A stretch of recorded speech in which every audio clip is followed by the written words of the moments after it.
Welcome to the mystical land of Jericho, where history comes alive through excavation. As we explore the remnants of Jericho's past, we are transported back in time to the days of ancient civilizations. These impressive ruins stand as a testament to the city's rich history and the stories of its inhabitants. Jericho is located in the West Bank. It is one of the earliest continuous settlements in the world, dating from about 9000 BC. Traces of visits of hunters, carbon dated to 9000 BC, and a period of 1,000 inhabitants show that it had grown into an organized community of about 2,000 to 3,000 people. They built a wall around the town with at least one massive stone tower. After its destruction by the Israelites, it was abandoned until Hiel the Belahite established himself there in the 9th century BC. Herod the Great established a winter residence at Jericho, and he died there in 4 BC.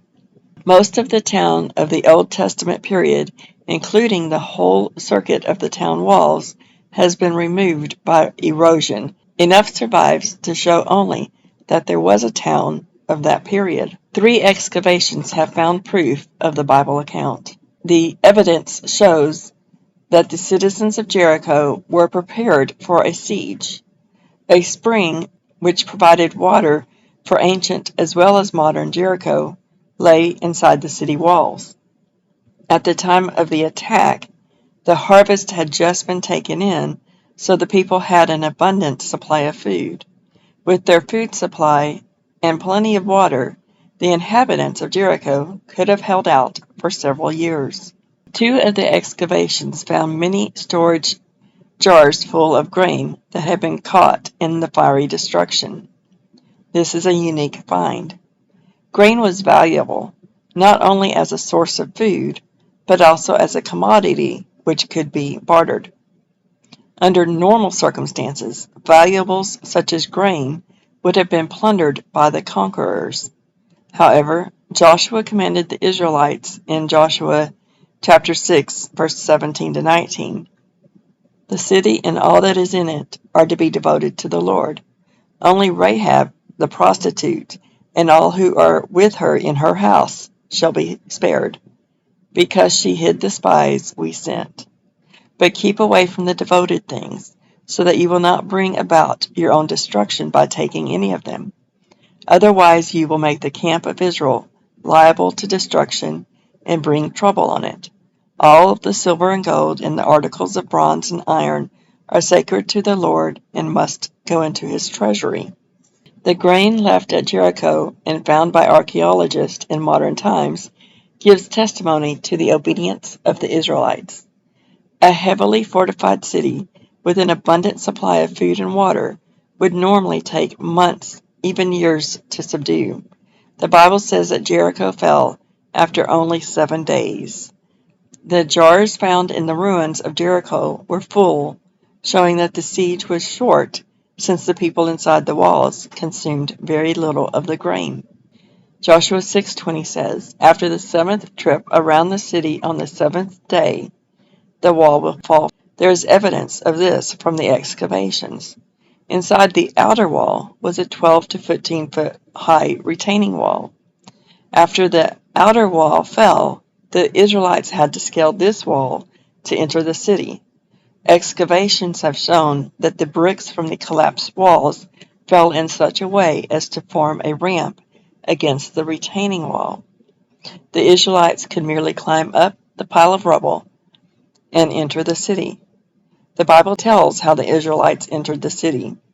In the New King James Version, Joshua 6:20 says, "The people went up into the city, every man straight before him." Archaeology has revealed this is what happened.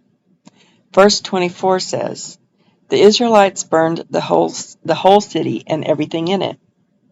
Once again, the discoveries have verified this account. A portion of the city destroyed by the Israelites was excavated on the east side of the wall. When the archaeologists reached this level, they found a layer of burned ash and debris about 3 feet thick. In Joshua 2:15, it says, "Then she, Rahab, let them down by a rope through the window, for her house was on the city wall. She dwelt on the wall. When the Israelites stormed the city, Rahab and her family were saved, as promised in Joshua 6:17, 22-23. At the north end of the tell of Jericho, archaeologists made some discoveries that seem to relate to Rahab. It was found that on the north a short stretch of the lower city wall did not fall as everywhere else. A portion of that mud brick wall was still standing to a height of 8 feet. What is more, there were houses built against the wall. It is quite possible that this was where Rahab's house was located, since the city wall formed the brick wall of the houses. The spies could have readily escaped. From this location on the north side of the city, it was only a short distance to the hills of the wilderness where the spies hid for 3 days. The example of Jericho is a wonderful spiritual lesson for God's people yet today. There are times when we find ourselves facing enormous walls that are impossible to break down by human strength. If we put our faith in God and follow His commandments, even when they seem foolish to us, He will perform great and awesome deeds and give us the victory. We had a couple of opportunities to ride camels. We only took advantage of it this one time outside of Jericho. Only a few of us rode the camels. I have ridden an elephant before, so I couldn't pass up the opportunity to ride a camel.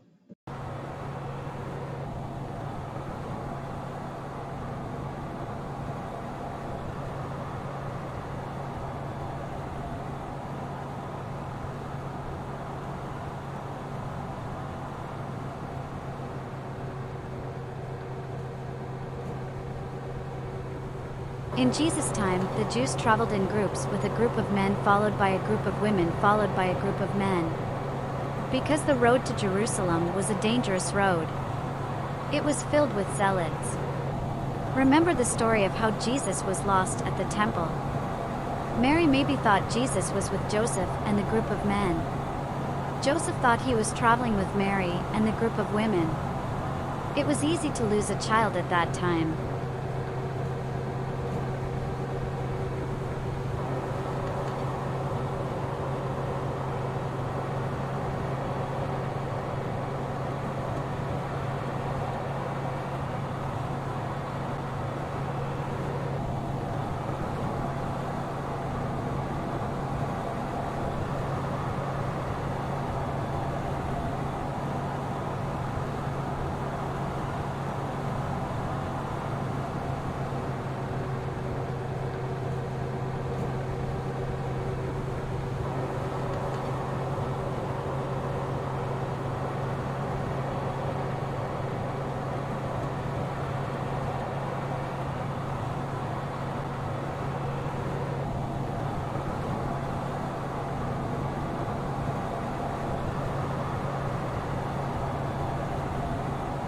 The Zealots were actually Jews who did not like the Romans and did not like the Jews who accepted the existence of the Romans by not fighting them. We can compare them to the Taliban today. They used to capture the travelers. The Romans did not like the Zealots. If the Romans wanted to punish a thief, they would cut off the right hand. They used to lie on their left hand on a mattress and eat with their right hands. There were no chairs at that time. So to punish them and not allow them to eat with their friends and family, they would cut off their right hand. But if the thieves were zealots, they would crucify them. That's why we believe that the 2 thieves who died with Jesus were zealots.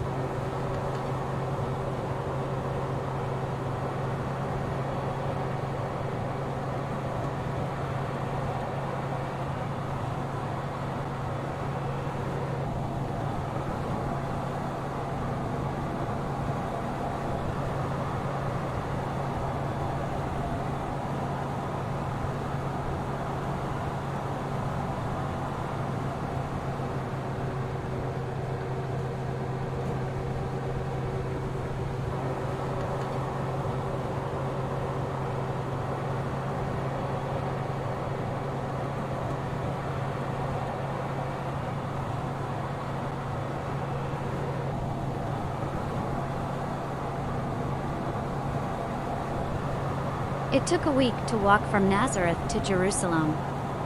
Having a donkey in Jesus' time was like having a Mercedes today. So not everyone had a donkey.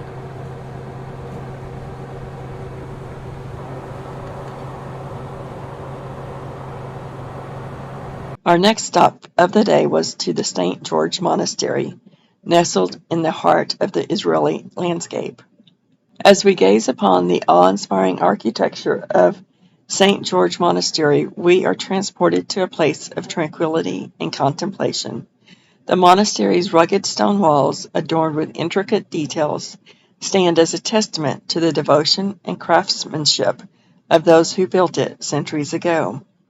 The monastery is a Greek Orthodox monastery. The male monks who live there do not leave the monastery. They stay there their whole life praying. The first monastery built here was in the Byzantine period in the 6th century. It was named after the monk who lived there, George. As we gaze down into the valley below St. George Monastery, we are reminded of the biblical narratives that have unfolded in this very landscape. This valley holds a profound connection to some of the most cherished stories of faith and compassion. In the heart of this valley, we find ourselves immersed in the timeless tale of the Good Samaritan. This parable teaches us the importance of compassion, kindness, and reaching out to those in need. Just as the Good Samaritan offered aid and comfort to the wounded traveler, this valley reminds us of our duty to extend love and care to our fellow human beings. From its elevated position, the St. George Monastery serves as a poignant symbol of hope and refuge, overlooking the valley below. It stands as a testament to the power of faith and compassion, inspiring all who visit to reflect upon the teachings of the Bible and strive to emulate its virtues. The phrase, the valley of the shadow of death, comes from this valley. If it's dark and you are walking alone here, it's very scary. Thieves and robbers hide. It reminds us of the sheep who trust their shepherd and follows him. That's how you have to trust God and follow him. The path down there goes all the way to Jerusalem. This was a dangerous valley. This is the way they used to walk to the temple. As we take in the breathtaking view of St. George Monastery in the valley below, we are reminded of the profound lessons that this sacred place holds. May its beauty and significance continue to inspire us to walk in the footsteps of love, kindness, and empathy.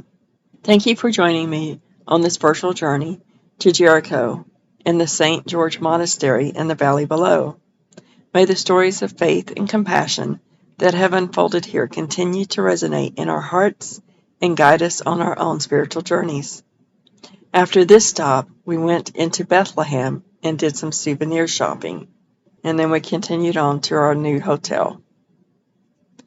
Until next time, embrace the beauty of this valley, embrace the teachings of the Bible, and embrace the transformative power of faith. If you enjoyed this video and want to see more content like this, don't forget to subscribe to my channel and consider supporting me on Patreon.